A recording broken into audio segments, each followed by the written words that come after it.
relationships. One, you never embarrass, you always support, you always encourage, you know, and you know what they need. You'll kind of start understanding what their currency is. Like, you know that they love it when you reassure them. Or maybe that's not their thing. Maybe they just love it when you make them a helper, passing things out for you. Whatever it is, you start noticing those things. Okay? The other is, if you're going to reprimand a student, get after them, that's where it gets really tricky. You know, they're talking out, you're teaching a lesson. So I would say always try to use proximity, and that's where you just kind of walk over and you just kind of stand by them as you're talking, and then usually, and you're doing very good. But you just standing by them usually can do it. Sometimes it might even take just kind of putting your hand on their shoulder as you're talking, and usually you've established enough rapport, thank you, to get to the point where they get the hint. Upper grades, you might need a little more. Take a Post-it note and let them know that if I put a Post-it note down in front of you, that means that's a warning, or that means it's going to be, we're going to talk later. But you don't want to stop your instruction to get after them, if possible. Now, there are times that you may have to just stop in the middle of your lesson, just get quiet, okay, and let that be your thing. If you use a callback, so if you say peanut butter and they say jelly, it depends on the grade, right? Callbacks that I found is they work, but you have to insist that they do them correctly. So sometimes you have to do it, and if they start talking again in 15, 30 seconds, you need to stop and say, we're going to have to do this again. And do it again, and insist on that quiet to last, and let them know what's not working.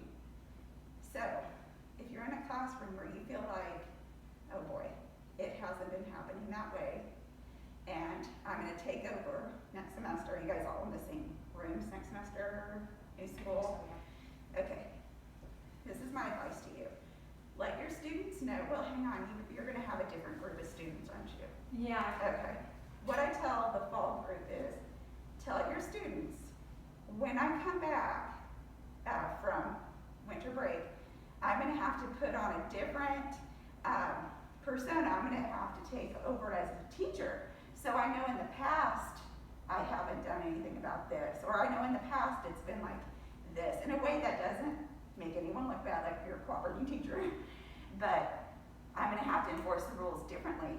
And maybe we talked a little bit more before, but now you're going to see a change in me. Do you see that? Let them know. Sometimes that's just good to do for your own class. So let's just imagine before Christmas, they've been getting out of control a little bit more than usual. Just say, listen, when you go home for a winter break, I want you to think about how you can come back even better. Because you know what? You're halfway to whatever that next grade is. And we need to get you ready for that. And you know, I know you can be quiet. You know how I know? The first 3 months, you were the quietest class in the hall. You were the straightest line during instruction. I know you can do it.